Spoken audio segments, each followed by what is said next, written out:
आजच्या टॉपिकमध्ये मी घेऊन आलोय last bit from the pathophysiology and that is the excretory system. तर aspirants, very good evening to one and all. Very good evening.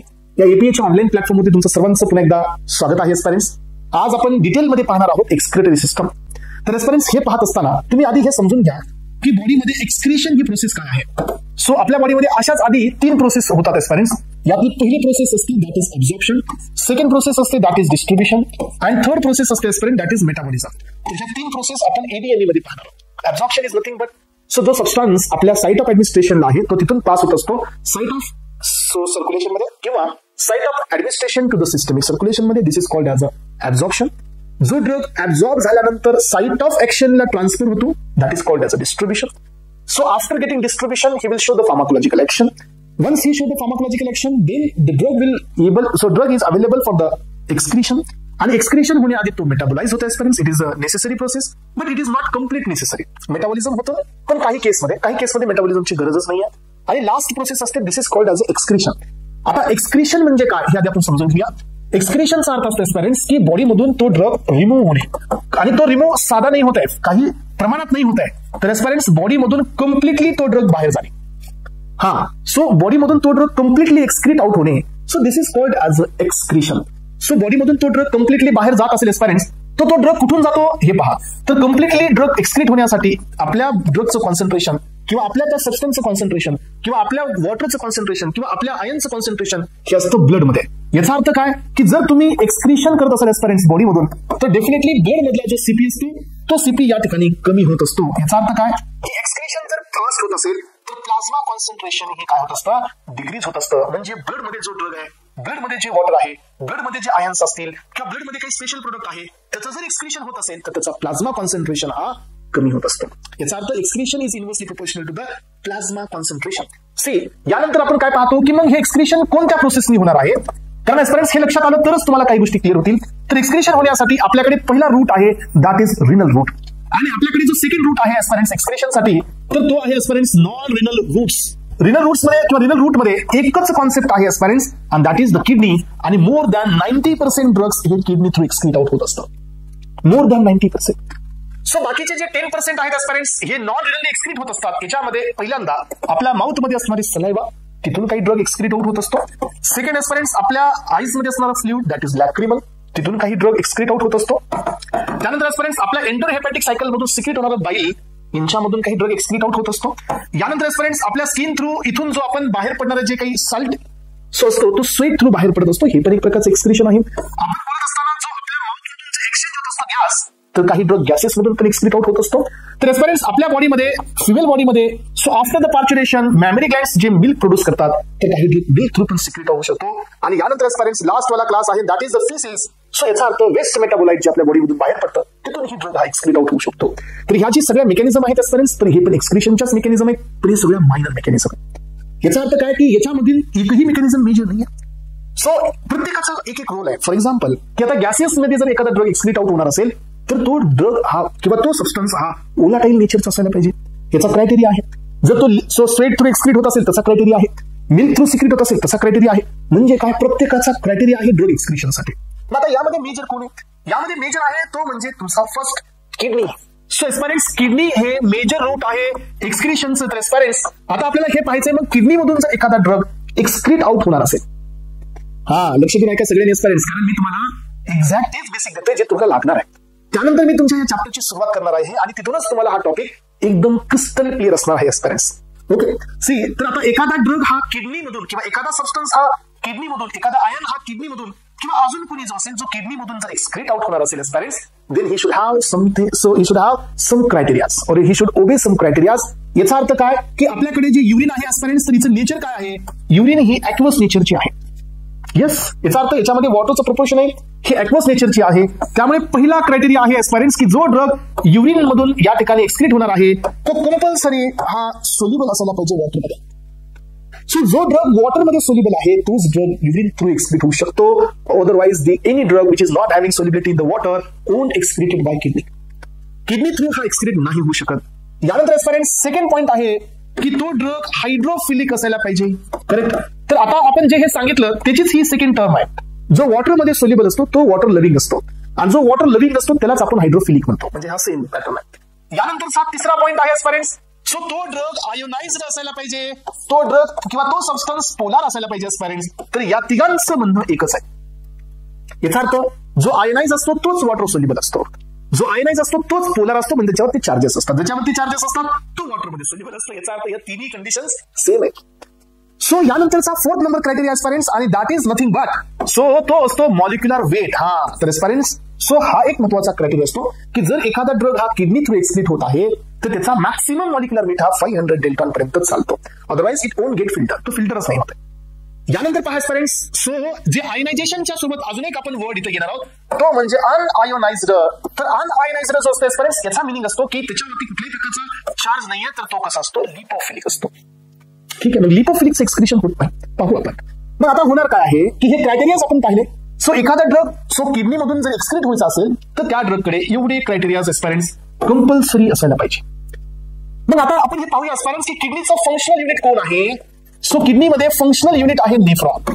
Yes aspirants, nephron is structural and the functional unit of kidney which is having 4 to 5 parts. अरे हे writing मध्ये घेऊ नका, I have given all the data in our notes, त्यामुळे notes मध्ये try to understand, because ही system जोपर्यंत कळणार नाही तोपर्यंत डेटा तुम्ही काहीही करू शकणार नाही.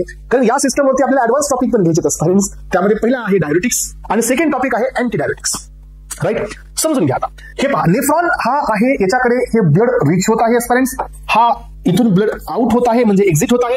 दिस is afferent arterioles and this is efferent arterioles. इथं असतो तुमचे ब्लड वेसल्स, ग्लोमेरुलस पार्ट, या ठिकाणी ही मॅल्फेजियन बॉडी, ही सगळी total, this is Bowman's capsule and the glomerulus, आणि इथं असतं फिल्ट्रेशनचं unit aspirants, and this is called as a podocytes. हे पोरोसाइट्स असतात, ही तुमची कन्व्होलेटेड ट्यूब असते, this is called as a PCT, आणि ह्या पीसीटीच्या खाली गेल्यानंतर हा असतो तुमचा लूप ऑफ हेनले.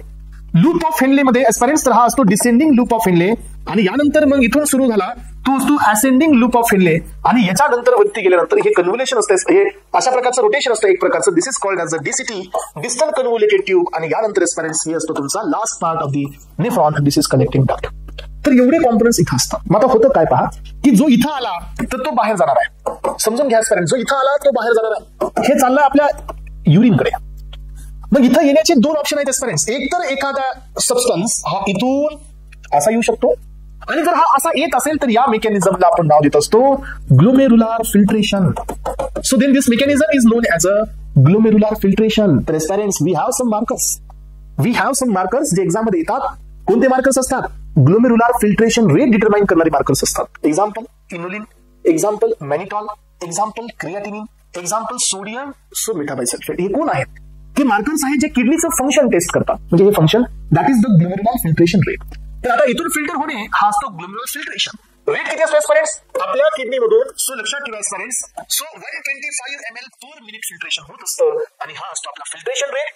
जो ब्लड तुमच्या किडनीकडे येत एस्पायरंट्स पर मिनिट येत असतं 1100 ml पर मिनिट हे येत असतं. त्याच्यामधील 1125 ml हे फिल्टर होतं, आणि now he is ready to excrete from the body. लक्षात घ्या एस्पायरंट्स की इथं जो सबस्टन्स पोहोचतो एस्पायरंट तो फक्त इथूनच येत नाही, तर हा काही सबस्टन्सेस आपल्या डायरेक्ट ब्लड मधून इथं येतात, आणि this is called as a active tubular secretion.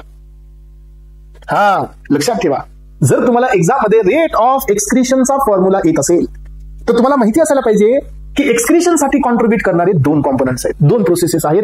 त्यातील पहिली प्रोसेस आहे फिल्ट्रेशन. एक एक्झाम्पल पाहूया आपण की फिल्ट्रेशनचा व्हॉल्यूम आहे 500 ml आणि ऍक्टिव्ह ट्युब्युलर सिक्रेशनचा व्हॉल्यूम आहे 500 ml. तर एस्पायरंट्स या व्हॉल्यूमला आपण प्लस करणार की मायनस? प्लस, कारण हे दोन्ही व्हॉल्यूम कुठे चालले आहेत? युरिनरी ट्यूब मध्ये, म्हणजे नेफ्रॉनकडे. मग आता आपण हे पाहूया की हा व्हॉल्यूम सो इथून खाली येतोय, इथून खाली येतोय, इथून हा पास होतोय एस्पायरंट्स, आणि हा इथून आपल्या बॉडीच्या बाहेर युरेटर मध्ये जातोय. युरेटर मधून कुठे जातो? ब्लॅडर मध्ये जातो. ब्लॅडर मधून हा कुठे जातो aspirants? So he will reach to the urethra, आणि युरेथ्रा मधून तो तुमच्या बॉडीच्या बाहेर जातो. This is called micturition. ही प्रोसेस झाली मिक्च्युरेशनची. ओके, मग आता मला सांगा, ही प्रोसेस झाली मिक्च्युरेशनची.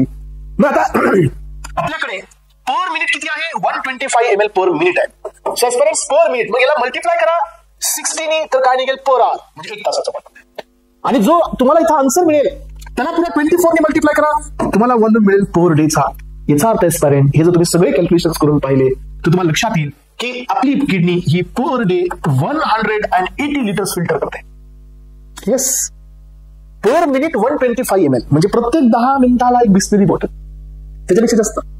हा, म्हणजे एवढं फिल्ट्रेशन होतं. तर तुम्ही एका दिवसाचा जर व्हॉल्यूम काढला तर तो 180 बिस्लरी बॉटल आहे. 180 Bisleri bottles will get filtered. मग एवढ्या बॉटल्स कुठे आले असतात? तर हे ब्लड फिल्टर होतं कंटिन्युअसली सर्क्युलेशनमुळे, म्हणून हे हायपोथेटिकल व्हॉल्यूम आहे. मग 180 लिटर्स इथं फिल्टर होत आहे. पण एस्पायरंट्स मला एक गोष्ट सांगा, आपण एवढ्या बॉडीतून एक्सक्रीट करतोय का? नाही. तर आपल्या बॉडीमधून फक्त 1.5 लिटर्स एवढंच एक्सक्रीट होतंय, मग बाकीचं कुठं जाणार आहे? तर लक्षात ठेवा, याचा अर्थ काय की जो व्हॉल्यूम इथं फिल्टर झालेला आहे एस्पायरंट्स, तो व्हॉल्यूम हा आफ्टर गेटिंग फिल्टरेशन हा व्हॉल्यूम वापस आपल्या ब्लड मध्ये येतो. आणि this process is called as a reabsorption. Correct? हा, this process is called reabsorption. आणि रिअब्झॉर्प्शन हे एक्सक्रिशनच्या इनवर्स आहे. म्हणजे काय की एक्सक्रिशन मध्ये ऍडिशन होते 2. तर लक्षात घ्या students, excretion is equal to glomerular filtration plus active tubular secretion minus reabsorption. याचा अर्थ हा झाला तुमचा युरिनरी एक्सक्रिशनचा formula. Why we have taken the reabsorption in minus condition? Because की जसं रिअब्झॉर्प्शन होईल तसं इथं युरिनचा व्हॉल्यूम कमी होणार आहे. आणि म्हणून reabsorption process is considered as a very very very important process aspirants. कारण याच्यावर आपण आहोत. बिकॉज हे रिअब्झॉर्प्शन होणार नाही तर then our body will not so preserve whatever the requirements we have, आणि हे एक्सक्रीट होतील, मग आपण यामधून सफर करू. त्यामुळे पहा की रिअब्झॉर्प्शन हे खूप इम्पॉर्टंट असतं. 99% रिअब्झॉर्प्शन होतं जेवढं फिल्टर झालंय, त्यामुळे ही इम्पॉर्टंट आहे. पण एस्पिरंट्स याच्यामध्ये तुम्हाला वापस 2 प्रोसेस मिळतील. एक प्रोसेस असेल ती असेल पॅसिव्ह रिअब्झॉर्प्शन, तर सेकंड प्रोसेस असेल एस्पिरंट ती असेल ऍक्टिव्ह रिअब्झॉर्प्शन. रिअब्झॉर्प्शन मध्ये पण 2 प्रोसेस आहेत. यातील पहिली प्रोसेस असेल एस्पिरंट्स सो जिथं तुम्हाला यामध्ये सो एनर्जी लागलेली आहे आणि जिथं एनर्जीची गरज नाही आहे. मग आता तुम्ही मला सांगा की जर या रिअब्झॉर्प्शन मध्ये या मॉलिक्युलला जर वापस इथं यायचं एस्पिरंट्स आणि जर पॅसिव्हली यायचंय तर याला एनर्जी मिळणार नाहीये. मग आता या ड्रगला इथून एवढं क्रॉस करून येईल, हे इंटरनेशनल स्पेस असतो, तर इथून हा वापस येणार आहे, तर याच्याकडे काय असायला पाहिजे सांगा? क्वालिटी. हा, तर लक्षात ठेवा, जर एखादा ड्रग हा रिअब्झॉर्ब होत असेल तर त्याच्याकडे प्राईम क्वालिटी लागते, दॅट इज लिपोफिलिसिटी. यस, काय लागते? लिपोफिलिसिटी. जर तो ड्रग लिपोफिलिक नेचरचा असेल तर तो फिल्टर होतो पण रिअब्झॉर्ब होत नाही, सॉरी एक्सक्रीट होत नाही. तो फिल्टर होतो एस्पिरंट्स आणि तो रिअब्झॉर्ब होतो. याचा अर्थ काय एस्पिरंट्स की रिअब्झॉर्प्शन ते पण passive depends on first point, that is the lipophilicity. तर तुम्हाला मी आता पण एक गोष्ट एक्सप्लेन केली होती एस्पिरंट्स की lipophilicity means what? Lipophilicity means uncharged. यालाच आपण दुसरं नाव दिलं अनआयोनाइज्ड. अनचार्जड अनआयोनाइज्ड म्हणजे लिपोफिलिक. चला, अजून एक कॉन्सेप्ट याच्यामध्ये येते एस्पिरंट्स. आता एक कॉन्सेप्ट महत्वाची देते तुम्हाला, आणि हे आपल्याला पॉइझनिंग मध्ये लागणार आहे. परत एकदा लक्षात ठेवा, पॉइझनिंग म्हणजे या टॉपिक मध्ये महत्वाचा सिलेबस आहे. लक्षात नाही का आता की जर एखादा ड्रग इथं माझा आहे तर ड्रगचा काय असतो aspirant? PK. Yes, what is the pK? PK is nothing but the dissociation constant. PK हा एक असा पीएच असतो एस्पिरंट ज्या पीएचला तो ड्रग 50% आयोनाइज्ड असतो आणि 50% अनआयोनाइज्ड असतो. तो असतो त्या ड्रगचा पीके. सो एस्पिरंट ड्रगचा पीके असतो, तर इथं असणार युरिनचा काय असेल? पीएच. मीडियमचा पीएच असतो एस्पिरंट, ड्रगचा कधी पीएच नसतो, किंवा एखाद्या सबस्टन्सचा कधी पीएच नसतो. पीएच हा मीडियमचा असतो. आता काय होणार आहे पहा की जर माझ्याकडे हा माझा जो सबस्टन्स आहे तो ऍसिडिक आहे आणि पीएच माझा बेसिक आहे, काय होईल सांगा? हा, लक्षात नाही का? सबस्टन्स हा ऍसिडिक आहे, सबस्टन्स हा ऍसिडिक आहे आणि पीएच हा बेसिक आहे, काय होणार? चार्ज ट्रान्सफर होणार. हा, आणि चार्ज ट्रान्सफर झाल्यानंतर इथं जो सबस्टन्स आहे तो आयोनाइज होणार. आयोनाइज होणार म्हणजे तो एक्सक्रीट होणार, कारण तो वॉटर सोल्युबल झाला. आणि जर इथं माझ्याकडे ऍसिडिक सबस्टन्स आहे आणि ऍसिडिक पीएच आहे एस्पिरंट्स, तर दोन्हीकडे सेम आहे. याचा अर्थ चार्ज ट्रान्सफर नाही होणार आणि तो सबस्टन्स अनआयोनाइज्ड राहणार. अनआयोनाइज्ड म्हणजे चार्ज ट्रान्सफर होणार नाही, तो ऍब्झॉर्ब होणार वापस, म्हणजे रिअब्झॉर्ब होणार. याचा अर्थ काय की unionisation will responsible for reabsorption आणि ionisation will responsible for the excretion. Unionisation is nothing but lipophilicity आणि ionisation is nothing but hydrophilicity. मग आता तुम्ही मला सांगा की जर एखाद्या पर्सनला ऍसिडिक ड्रगची पॉइझनिंग झाली, काय करायचं तुम्ही? हा, हे क्वेश्चन आलं ना एक्झामला. एखाद्या ड्रगला ऍसिडिक, एखाद्या पर्सनला ऍसिडिक सबस्टन्सची पॉइझनिंग झाली आणि तुम्ही डॉक्टर आहात आणि पीएच पण तुम्ही युरिन ऍसिडिक केला, काय होईल? ऍसिडिक ड्रगची पॉइझनिंग, पीएच ऍसिडिक, ते पॉइझन बॉडीच्या बाहेर जाणारच नाही, ते वापस ब्लड मध्ये जाईल बिकॉज अनआयोनायझेशन बाय. तर एस्पिरंट्स, जर ऍसिडिक ड्रगची पॉइझनिंग झालेली आहे आणि if you are the doctor then you need to alkaline the urine pH. Basic करा, बेसिक करा, तर तो आयोनाइज होईल तो एक्सक्रीट आउट होईल. आणि जर बेसिक ड्रगची पॉइझनिंग होत असेल aspirant then you need to acidify the pH. PH acidic करा, ऍसिडिक पीएच येईल तर ड्रग हा बॉडीच्या बाहेर एक्सक्रीट होईल. याचा अर्थ रिअब्झॉर्प्शन जे पॅसिव्ह असतं हे आयनायझेशन अँड अनआयनायझेशन वरती डेफिनेटली डिपेंड असतं. सो या ठिकाणी त्या ड्रगला रिअब्झॉर्ब होण्यासाठी लिपोफिलिसिटी कॅरेक्टर मस्ट आहे. आणि म्हणून मी तुम्हाला स्टार्टिंगला पण सांगितलं की किडनी मधून जर एक्सक्रीशन पाहिजे असेल तर तुम्हाला ड्रग आयोनाइज्ड पाहिजे किंवा तो सबस्टन्स आयोनाइज्ड पाहिजे. Otherwise it won't possible to excrete that substance from the kidney. मग आता याच्या पुढे अजून एक स्टेप मला जायचं आहे की जर समजा असं झालंच की हा जो व्हॉल्यूम आहे हा आपल्या बॉडीतून बाहेर जाणारा सो हा जर कमी झाला पर्यंत याचा अर्थ काय की बॉडीमध्ये रिअब्झॉर्प्शन फास्ट आहे किंवा जास्त आहे. मग या पर्सनला ट्रीटमेंट काय द्यावी लागते. मग आता तुम्हाला माहिती असू द्या की जसं तुम्ही पाहिलं असेल आजपर्यंत मी तर हे सगळं इरेज करतो डबल एकदा काढतोय. लक्षात घ्या की आता रिअब्झॉर्प्शन होण्यासाठी काही मेकॅनिझम आहेत. राईट, रिअब्झॉर्प्शन होण्यासाठी काही मेकॅनिझम्स आहेत. कोणते पहा की हे जे कन्व्होल्युशन असतं इथं एक एन्झाईम असतो कार्बोनिक अनहायड्रेट्स. हे तुम्हाला मी दिलं आहे. आता मी फक्त फ्लो मध्ये याच्यासोबत तुम्हाला ते क्लिअर करून देतोय जेणेकरून ज्याला मी ऍडव्हान्स मध्ये जाईल त्यावेळेला तुम्हाला हे सगळं क्लिअर व्हायला पाहिजे. इथे एक एन्झाईम असतो दॅट इज कार्बोनिक अनहायड्रेट्स. हे असेंडिक ग्रुप ऑफ एनलेवरती ट्रान्सपोर्ट असतो. Sodium potassium 2 chloride co transporter असतो हा. यानंतर इथे एक सिम्पोर्टर असतो aspirants that is Na+ and Cl- म्हणजे हा सिम्पोर्टर असतो. यानंतर इथं कलेक्टिंग डक्टवरती सोडियमचे चॅनल्स असतात जिथून सोडियम मध्ये येतो आणि इथे पोटॅशियमचे चॅनल असतात जिथून पोटॅशियम आउट होतात. म्हणजे पहा की एक्सक्रीशन होत असताना एवढ्या पॉसिबिलिटीज आहेत जिथून वापस येता येतं. म्हणजे इथून वापस हे सगळं रिअब्झॉर्प्शन आहे. आणि आपण आता काय सांगतो की ज्या वेळेला एखाद्या पर्सन मध्ये रिअब्झॉर्प्शन खूप जास्त आहे आणि एक्सक्रीशन खूप कमी आहे तर त्या पर्सनला काय होऊ शकतं हायपर टेन्शन. त्या पर्सनला काय होणार आहे कंजेस्टिव्ह हार्ट फेल्युअर होणार आहे. कारण का त्याच्या बॉडीमध्ये व्हॉल्यूम जास्त आहे एक्सक्रीट होतच नाही आहे. मग आता सांगा काय करायचं कंजेशन व्हायलंय. मग आता आपण टार्गेट काय करतोय aspirants. So we wanted to increase the urine flow आणि युरिन फ्लो वाढवण्यासाठी आपल्याला रिअब्झॉर्प्शन नकोय आणि आपल्याला एक्सक्रीशन पाहिजे. याच तर सबस्टन्सेसला आपण नाव देत असतो स्पेरेंट्स diuretics. Diuretics are the substances which inhibit all type of the mechanism and increases the rate of urination. मग आपल्याकडे क्लास कोणते carbonic anhydrates inhibitors, sodium potassium 2 chloride transporter inhibitors, symporter inhibitors आणि कलेक्टिंग वरती काम करणारे इनहिबिटर्स बी आहेत. हे थायाझाइड्स आहेत, हे अल्डोस्टेरॉनचे अँटागोनिस्ट आहेत, स्पायरलॅक्टोन, डिप्लेनॉन है ना, हे ऐकले तुम्ही कधी ट्रायमटेरिनाइन. हे याचे नाही पण याचे रिसेप्टरचे अँटागोनिस्ट आहेत. या ठिकाणी हाय सिलिंग डायरेटिक्स आहेत आणि या ठिकाणी कार्बोनिक अनहायड्रेट्स इनहिबिटर असेटाझोलामाइड, बेंझोलामाइड ऐकले. हे सगळा क्लास झाला डायरेटिक्सचा. जे ड्रग्स रिअब्झॉर्प्शनला ब्लॉक करून एक्सक्रीशनला वाढवण्याचं काम करतात. मग आता समजा स्पेरेंट्स हा बी एक प्रॉब्लेम आहे. ज्या चिल्ड्रन मध्ये एक्सक्रीशन खूप जास्त असतं स्पेरेंट्स यालाच तर आपण नाव देत असतो diabetes insipidus, not the mellitus. What is this? This is diabetes insipidus. तुम्ही पाहिलं असेल की काही जणांना हा प्रॉब्लेम आहे की फ्रिक्वेंटली युरिनेशनला जावं लागतं आफ्टर एव्हरी 10 मिनिट्स. ज्यांच्यामध्ये युरिन खूप जास्त आउट होते मग त्यांच्यासाठी आपल्याला काय वाढवायचं aspirants. We wanted to increase the reabsorption and we wanted to decrease the so excretion. मग याला आपण डायबिटीस इन्सिपिडस म्हणतो. या कंडिशनला जे चिल्ड्रन मध्ये होते आजपर्यंत दिस इज नॉक्टरल एनोरेसिस. म्हणजे काय नॉक्टरल बेड वेटिंग, नाईट मध्ये युरिनेशन होणे. आणि याच्यासाठी आपण देत असतो anti diuretic hormones. Desmopressin, lypressin, terlipressin, vasopressin ऐकले काय. हा तर हे असतात अँटी डायरेटिक्स आणि या बेसिसवरती आपण ऍडव्हान्स मध्ये जाणार आहोत. हे दोन टॉपिक आपले डायरेटिक्स अँटी डायरेटिक्स हे आपले ऍडव्हान्स आहेत. हे पुढे येतील कॉलेजमध्ये. पण आता सध्या आपण जातोय आपल्या बेसिक कडे. दिस is called excretory system.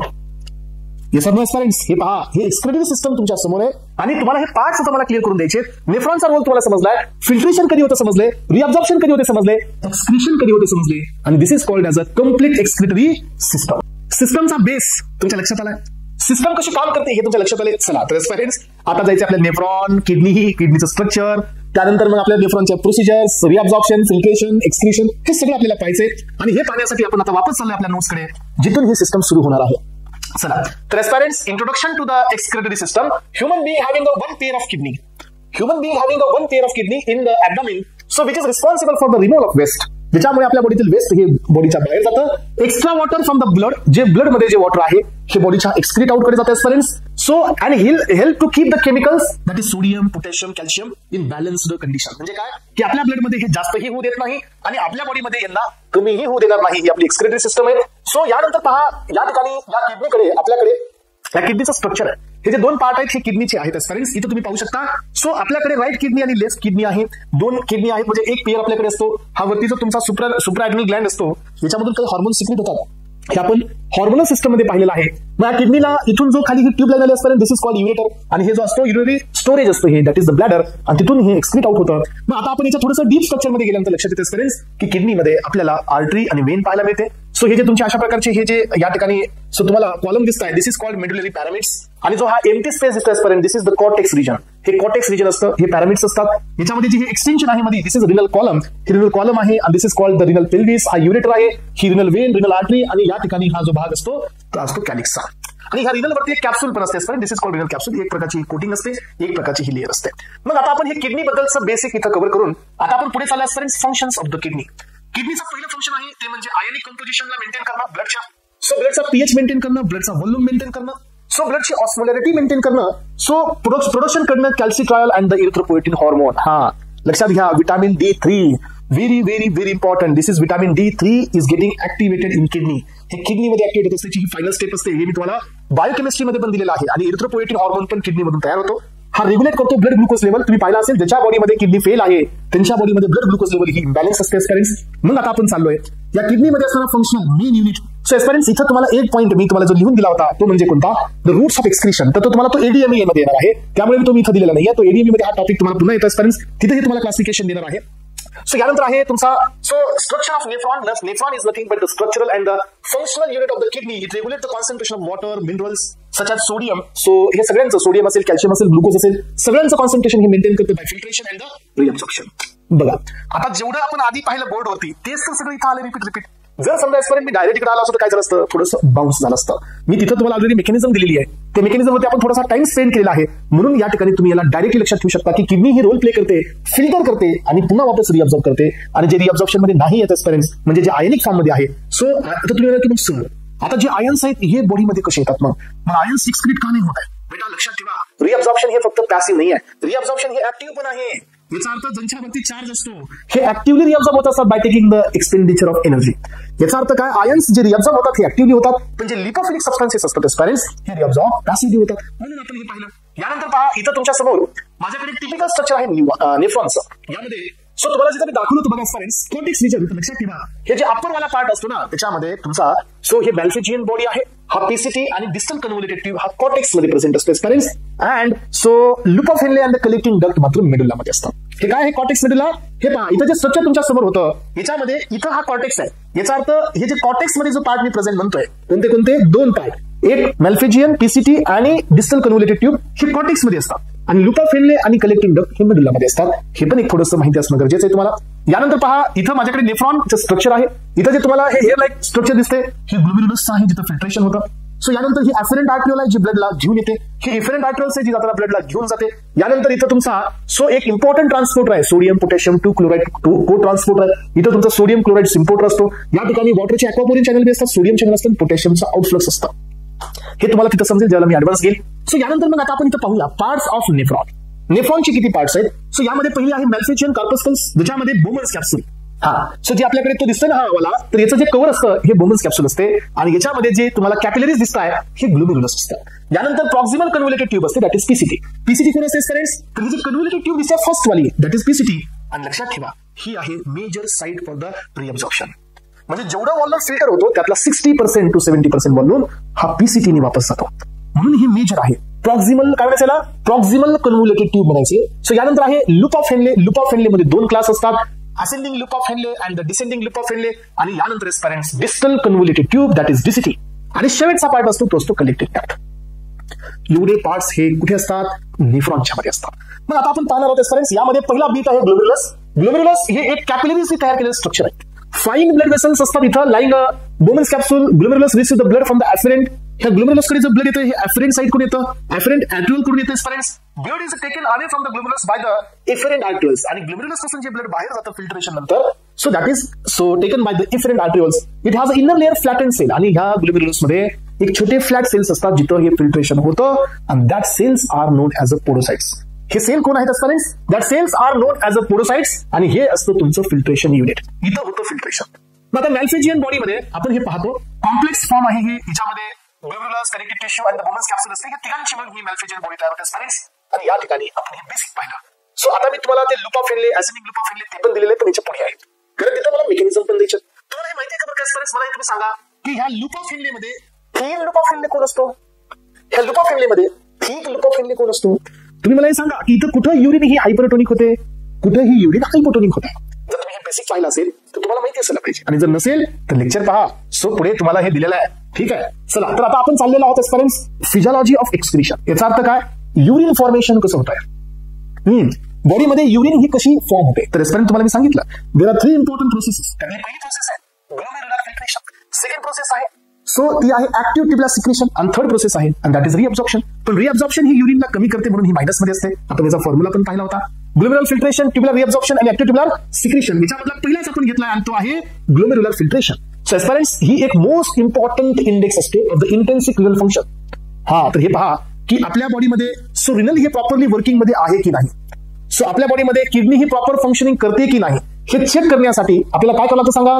So आपल्याला आपल्या बॉडीमध्ये हे फंक्शन चेक करावं लागतं की किडनी ही प्रॉपर सो काम करते की नाही हे आपल्याला बघावं लागतं.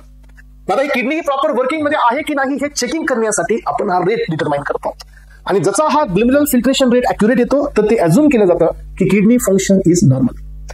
म्हणून हे डायग्नोस्टिक आहे, म्हणून याचा वापर केला जातो इंट्रिन्सिक रिनल फंक्शन म्हणून. आणि आपला जो जीएफआर असतो तो किती असतो? 125 ml per minute. So in male slightly less in female. 120 ml हे फिमेल मध्ये असतो, 125 ml हे मेल मध्ये असतो. एवढा काही मेजरली हा डिफरन्स विचारला जात नाही, पण 125 ml हे लक्षात ठेवा. आणि जे मार्कर्स मी तिकडे बायफॉर्म मध्ये देणार आहे, मॅनिटॉल, सो क्रिएटिनिन, इन्युलिन. मॅनिटॉल, क्रिएटिनिन, इन्युलिन. सो त्यानंतर असं तुमचा सो सोडियम मेथाबायसल्फेट असतो. सो एवढी आहे. रॅफिनोज तो बी याच्यात येतो, तो जीएफआर ची मेजरमेंट करतो. हे पुढे तुम्हाला देईल मी. मग आता तुम्हाला माहिती आहे का स्टुडंट्स की जे आता ग्लोमेरुलस आहे तिथं कोणते प्रेशर असतं त्याच्यामुळे फिल्ट्रेशन होतं. मग आता तिथं जे ब्लड येत आहे तर काहीतरी असेल जे त्याला फोर्स करते फिल्ट्रेशनसाठी. तर तिथं 3 प्रकारचे प्रेशर्स असतात ज्याच्यामुळे हे फिल्ट्रेशन पॉसिबल आहे. बघा आता यातलं पहिलं आहे हायड्रोस्टॅटिक प्रेशर. म्हणजे काय स्टुडंट्स, सो जे नॅरो आहे इफेरेंट, आणि तुम्ही मला सांगा की हे जर ग्लोमेरुलस असेल तर या साईडनी ब्लड वेसल थ्रू ब्लड मध्ये येतं, राईट, आणि या साईडनी ब्लड हे बाहेर जाते. मग आता ही आर्टरी वाईडर आहे म्हणजे मोठी आहे, मग ब्लड जास्त येणार आहे. आणि ही आर्टरी त्याच्यापेक्षा मोठी आहे काय की मध्ये फोर्स तयार होणारच नाही. जेवढं ब्लड येईल तेवढं निघून जाईल, फिल्ट्रेशन होणारच नाही. कारण फिल्ट्रेशन तर स्मॉल अल्ट्रा फिल्ट्रेशन युनिट मधून जायचंय तर ते तर ऑलवेज रेजिस्टंट टू फिल्टर दाखवणार आहे. याचा अर्थ काय की फिल्ट्रेशन होण्यासाठी तुम्हाला फोर्स पाहिजे. मग काय असायला पाहिजे सांगा की जे ऍफरंट आर्ट्रिओल आहे ती वाईडर असायला पाहिजे, पण इफरंट आर्ट्रिओल ही नॅरो असायला पाहिजे. याचा अर्थ काय की ब्लड येताना जास्त येईल आणि जाताना कमी जाईल, तर ग्लोमेरुलस मध्ये प्रेशर तयार होईल, आणि that pressure is called as a hydrostatic pressure, आणि याच्यामुळे फिल्ट्रेशन वाढतं. लक्षात ठेवा, हायड्रोस्टॅटिक प्रेशर हे कशामुळे क्रिएट होतं? नॅरो इफरंट आर्ट्रिओलमुळे, आणि याच्यामुळे फिल्ट्रेशन वाढतं. आता सेकंड असतं ब्लड कोलॅटरल ऑस्मोटिक प्रेशर. म्हणजे काय की ब्लड मध्ये प्रोटीन्स आहेत, ब्लड मध्ये तुमचे आरबीसी, ब्लड मध्ये डब्ल्यूबीसी. सो डब्ल्यूबीसी ब्लड मध्ये आपल्याकडे वेगळे कॉम्पोनंट्स आहेत जे की फिल्टर होणार नाहीये, आणि त्याच्यामुळे पण एक प्रेशर येतं तिथं ग्लोमेरुलसमुळे. पण हे प्रेशर फिल्ट्रेशनला अपोज करतं, कारण हे फिल्टर होऊ देणार नाही. जर समजा त्या पोडोसाइट्स वरती काही प्रोटीन्स जाऊन थांबत असतील तर फिल्ट्रेशन होणारच नाही. याचा अर्थ हे जे प्रेशर असतं हे फिल्ट्रेशनला अपोज करतात. यानंतर आहे corpuscular hydrostatic pressure. So due to the fluid already present in the cavity, जे ब्लड ऑलरेडी त्या ग्लोमेरुलस मध्ये आहे आणि दुसऱ्या ब्लडला इंक्रीज देत नाही, त्याच्यामुळे पण फिल्ट्रेशन होणार नाहीये. याचा अर्थ हे पण तुमच्या फिल्ट्रेशनला अपोज करतात पेरेंट्स. तर एकच प्रेशर हे फिल्ट्रेशनला सपोर्ट करतं, फेवर करतं, आणि दॅट इज हायड्रोस्टॅटिक प्रेशर. बाकीचे दोन्ही प्रेशर फिल्ट्रेशनला अपोज करत आहेत. ग्लोमेरुलर फिल्ट्रेट मध्ये कोण कोण असतं बघा, ज्याच्यामध्ये जे फिल्ट्रेशनसाठी आलंय blood cells, protein, fats, so फिल्ट्रेशनसाठी आलेत. पण ग्लोमेरुलर फिल्ट्रेट म्हणजे काय, जे फिल्टर झाले त्याच्यामध्ये ना ब्लड सेल आहेत, ना प्रोटीन आहे, ना फॅट आहे, हे सगळे अब्सेंट असतात फिल्ट्रेशन झाल्यानंतर. So nephric filter is isotonic to the plasma, आणि जे फिल्ट्रेशन झालं ते आयसोटोनिक आहे. नाहीतर मग काय होतं, सो इरिटेशन होतं जर हे आयसोटोनिक असेल तर. आणि हे कधी होतं तुम्हाला माहिती आहे, ज्या वेळेला आपण समर कंडिशन मध्ये असतो त्यावेळेला आपल्याला युरिनेशनच्या टायमिंग मध्ये इचिंग होते. सो ते केस स्टडी असते आजपर्यंत ज्या केस स्टडीमध्ये ब्लड प्लाझ्मा आणि युरिनचं आयसोटोनिसिटी मिसमॅच झाली असते जास्त हीटमुळे. आणि यानंतर मग आता आपण दुसऱ्या प्रोसेसकडे चाललो आजपर्यंत. दिस इज कॉल्ड एज रिअब्झॉर्प्शन. तुम्हाला माहिती आहे रिअब्झॉर्प्शन ही इम्पॉर्टंट आहे. फिल्ट्रेशन नंतर बाकीचा जो कॉम्पोनंट आहे तो ब्लड मध्ये येणं अनिवार्य आहे, म्हणून ही प्रोसेस इम्पॉर्टंट आहे. पण ह्या प्रोसेसचे 2 क्लास आहेत. यातील पहिला क्लास आहे ऍक्टिव्ह, तर दुसरा क्लास आहे passive. Reabsorption occurs by both active and the passive process. Active process हे अगेन्स्ट कॉन्सन्ट्रेशन आहे आणि एनर्जी डिपेंडेंट आहे, आणि ही जी रिअब्झॉर्प्शनची प्रोसेस असते पॅसिव्ह वाली विथ कॉन्सन्ट्रेशन ग्रेडियंट आहे. याचा अर्थ काय की कॉन्सन्ट्रेशन डिपेंडेंट आहे. युरिन मध्ये जास्त झालं की तिथून ब्लड मध्ये तरच यायचं, ब्लड मध्ये हाय, युरिन मध्ये पण हाय, आणि मग युरिन मधून ब्लड मध्ये नाही येणार, कारण हे पॅसिव्ह आहे. इथं एनर्जीचा वापर नाहीये, आणि रिअब्झॉर्प्शन पॅसिव्ह होण्यासाठी अनआयोनाइज्ड स्टेट खूप इम्पॉर्टंट आहे, म्हणजे लिपोफिलिसिटी ही खूप इम्पॉर्टंट आहे. चला तर so reabsorption occurs in all parts of the uniferous tube. आपल्याकडे पीसीटी आहे, आपल्याकडे डिस्टल कन्व्होल्युटेड ट्यूब आहे, आपल्याकडे लूप ऑफ हेनरी आहे, सो आपल्याकडे कलेक्टिंग डक्ट आहे, सगळीकडे रिअब्झॉर्प्शन होतं. फक्त पीसीटी मध्ये नाही, पीसीटी मध्ये सगळ्यात जास्त होतं. पण याचा अर्थ असा नाही की दुसरीकडे होत नाही, सगळीकडे होतं. So PCT, loop of Henle, distal convoluted tube आणि कलेक्टिंग सगळींमध्ये होतं. तर याच्यामध्ये आता पहिल्यांदा पाहूया पीसीटी. पीसीटी मध्ये हे रिअब्झॉर्प्शन सगळ्यात जास्त होणार आहे, कारण तो पहिलाच पार्ट आहे. जिथून फिल्ट्रेट आलेला आहे ग्लोमेरुलस पासून ते पहिल्याच लोकेशनला जाते, दॅट इज पीसीटी. मग पीसीटी हे लोअर पार्ट असतो बोमेन्स कॅप्सूलचा, leads to the proximal convoluted tube. पण हेस्पारेंट महत्वाचं काय बघा, इथं लक्षात ठेवा की पीसीटी मध्ये क्युबायडल इपिथेलियम आहेत आणि यांच्यावरती मायक्रोविलाय असतात. मायक्रोविलाय म्हणजे काय? It is just gear like structure. याला म्हणायचं ब्रश बॉर्डर. आणि हे ब्रश बॉर्डर असल्यामुळे इथं जास्त सरफेस एरिया मिळतो आणि म्हणून इथं ऍब्झॉर्प्शन सर्वात जास्त असतं. राईट. सो हे मायक्रोविला इथं असतं रेस्पायरेंट्स, हे ब्रश बॉर्डर आहे, हे महत्वाचं आहे. आणि त्याच्यामुळे काय होतं, सरफेस एरिया वाढतो for the absorption. Cell content abundant mitochondria and the food reserve for the providing the energy to provide the absorption. इथं तुम्हाला मायटोकॉन्ड्रिया असतो, सो जिथून एनर्जी मिळते त्याच्यामुळे इथून ऍक्टिव्ह प्रोसेस होते रिअब्झॉर्प्शनची. सो आणि इथून सिक्रेशन पण होतं स्ट्रेस, ऍक्टिव्ह ट्युबुलर सिक्रेशन. ही मेजर साइट आहे रिअब्झॉर्प्शन. बघा 70 to 80% reabsorption will takes place from only PCT. यानंतर पाच फ्रेंड्स, ग्लुकोज, अमायनो ऍसिड्स हे इथूनच ट्रान्सपोर्ट होतात, पण हे ऍक्टिव्हली जातात कारण ग्लुकोज तर कम्प्लीट वॉटर सोल्युबल. आता जर आपण पाहिलं वॉटर सोल्युबल सर ग्लुकोज आहे, मग कसं रिअब्झॉर्ब होतो बेटा? हे पॅसिव्हली थोडी ना होत आहे, हे ऍक्टिव्हली होत आहे. ऍक्टिव्ह साठी कशाचं वॉटर सोल्युबल, कशाचं कॉन्सन्ट्रेशन ग्रेडियंट, कारण ही प्रोसेस आपण एनर्जीचा वापर करून करतोय, दॅट इज एनर्जी एक्सपेंडिचर. यानंतर एस्पेरेंट दुसरी प्रोसेस आहे absorption from the loop of Henley. महत्वाचं आहे. So aspirant hair pin like structure आहे आपल्या निफ्रॉनचं.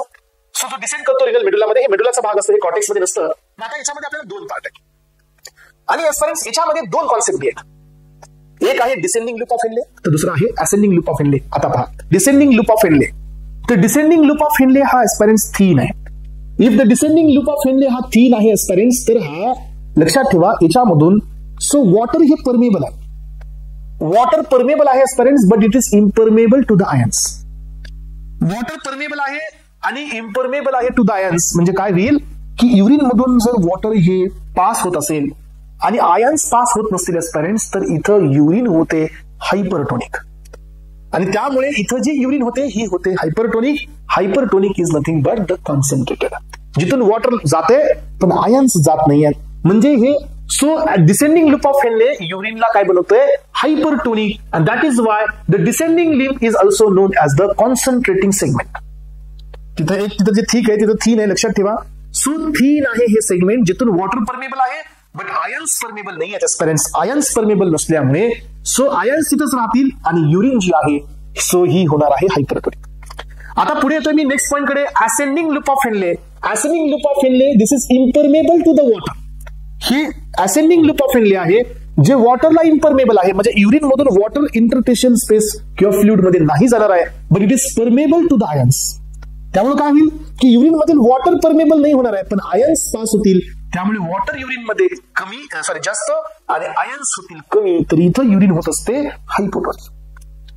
असेंडिंग लूप ऑफ हेनले मध्ये युरिन काय होते एस्पेरेंट्स, हे बघा आयन्सचा लॉस होतो इथं. सो इम्परमेबल असतं वॉटरला आणि त्यामुळे urine filtrate is become hypotonic. त्यामुळे aspirants this segment is called as a diluting segment. हे महत्वाचं होतं, हा बीट खूप इम्पॉर्टंट होता इथं जो तुम्हाला दिलाय. सो इथं असेंडिंग लूप ऑफ हेनले मध्ये युरिन ही हायपोटोनिक होते, तर डिसेंडिंग लूप ऑफ हेनले मध्ये युरिन ही हायपरटोनिक होते एस्पेरेंट्स. रिअब्झॉर्प्शन होतं कलेक्टिंग डक्ट पासून एस्पेरेंट्स, पण हे रिअब्झॉर्प्शन कुणाच्या मेडिएटेड असतं, अल्डोस्टेरॉनच्या. अल्डोस्टेरॉन आणि वेसोप्रेसिनच्या मेडिएटेड मध्ये हे रिअब्झॉर्प्शन होतं aspirants. Under the influence of aldosterone सोडियमचं रिअब्झॉर्प्शन होतं आणि पोटॅशियमचं एक्सक्रिशन होतं, लक्षात ठेवा. यानंतर मग आता आपल्याकडे ऍक्टिव्ह ट्युबुलर सिक्रेशन आहे. तर ऍक्टिव्ह ट्युबुलर सिक्रेशन म्हणजे काय एस्पेरेंट्स, की असे सबस्टन्सेस जे युरिन मध्ये आले पण ते फिल्ट्रेशन आले नाही, हे डायरेक्टली ब्लड मधून किडनी मध्ये आले, युरिन मध्ये आलेले आहेत आणि हे आलेत ऍक्टिव्हली, म्हणून हे आहे ऍक्टिव्ह ट्युबुलर सिक्रेशन. सो आपल्याकडे जे अपॅरेटस असतो, तुम्ही ऐकला असेल, जे अपॅरेटस हे आपल्या बॉडीमध्ये प्रोटिओलायटिक एन्झाईम देतात, दॅट इज अ रेनिन. तर हे असतो जे apparatus, this is called as a extra globular apparatus. तर हे कशाने बनतो पहा, efferent आर्ट्रिओल्स, efferent आर्ट्रिओल्स, distal convoluted tube, ह्या तीन कॉम्पोनेंट पासून जे अपॅरेटस तयार झालेला असतो. याच्यामध्ये एक मॅक्युला डेन्साचे सेल असतात एस्पेरेंट्स, हे पहा, आणि हे सेल्स करतात change in the so urine volume. हे पहा युरिनचा रेट हे चेंज किती झाला ते बघतात. जर युरिन हे समजा खूप जास्त होत असेल आणि जर समजा बॉडीमध्ये व्हॉल्यूम कमी होत असेल तर ही रा सिस्टम ऍक्टिव्हेट होते आणि ही रिअब्झॉर्प्शन करते. This system is known as a renin angiotensin aldosterone system aspirants. Vasa recta काय असतो सांगा, वेसारेक्टा एस्पेरेंट्स एक सो अशा प्रकारचं नेटवर्क असतं जिथं काउंटर करंट मेकॅनिझम होत असते. तुम्हाला माहित असू द्या, आपले जे हेअर पिन स्ट्रक्चर असतं ना, त्याच्या साईडला सगळे ब्लड वेसल्स असतात. ब्लडचं हे डायरेक्शन असतं तर युरिनचं हे डायरेक्शन असतं. This is called counter current mechanism आणि हे असते vasa recta. So loop of Henle is covered by the staircase of network of blood capillaries arising from the afferent glomerulus arterioles, that is called as a vesarecta. ही एक counter current system असते, लक्षात ठेवा. कधी कधी हा पॉईंट येतो, counter current system is located in the which of the following organ, तर सांगायचं किडनी मध्ये. यानंतर पाय फ्रेंड्स, आता तुमच्यासमोर काही डायरेक्ट पॉईंट्स आहेत. सो अमिनिओटेलिक म्हणजे काय? असे ऑर्गॅनिझम ज्यांच्यामध्ये एक्सक्रिटेड प्रोडक्ट हा अमोनिया आहे. सो युरिओटेलिक म्हणजे काय फ्रेंड्स? असे ज्यांच्यामध्ये युरिया हा एक्सक्रिटेड प्रोडक्ट आहे. म्हणजे युरिओटेलिक, ज्याच्या युरियामधून एक्सक्रिशन, बॉडीमध्ये एक्सक्रिशन हे युरियाचं होतं. यानंतर युरिको, हे युरिओ, हे युरिको. तर युरिक ऍसिडचं ज्यांच्या बॉडीमधून एक्सक्रिशन होतं हे असतात युरिकोटेलिक. ह्या 3 डेफिनेशन एक्झामसाठी फेमस आहेत. तिन्ही मधून तुम्ही कन्फ्युज करायचं नाहीये. अमिनो, युरिओ आणि युरिको. त्यानंतर फ्रेंड्स काही एन प्रोडक्ट दिलेत मी. सो अमोनिया हा एक वेस्ट मेटाबोलाइट आहे, एन प्रोडक्ट आहे प्रोटीन मेटाबॉलिझमचा. अमोनिया हे लिव्हर मधून प्रोड्यूस होतं. सो अमोनिया पण टॉक्सिक असते फ्रेंड्स, म्हणून याचं कन्वर्जन युरियामध्ये होतं आणि मग युरिया हा बॉडीच्या बाहेर जातो. युरिया हा प्रोड्यूस होतो लिव्हरमध्येच NH2 आणि CO2च्या कॉम्बिनेशन मध्ये. हे आपण बायोकेमिस्ट्रीमध्ये सायकल पाहिली असपर्यंत, that is urea cycle. So हा लेस टॉक्सिक असतो त्यांना अमोनिया. युरिक ऍसिड हे पण तयार होते फ्रेंड्स, पण कधी कधी हे युरिक ऍसिड एक्सक्रीट न होता आपल्या जॉईंट मध्ये डिपॉझिट होतं, दॅट इज कॉल्ड गाउट. यानंतर पहा झांथीन, हा प्युरिन मेटाबॉलिझमचा एन प्रोडक्ट आहे. हे झांथीन आहे, लक्षात घ्या फ्रेंड्स. हे वेस्ट ऑफ द न्यूक्लियोटाइड म्हणजे प्युरिन मेटाबॉलिझमचा हा वेस्ट असतो. हिपोरिक ऍसिड हे स्पेशलाइज्ड प्रोडक्ट असतो इन द मॅमल्स.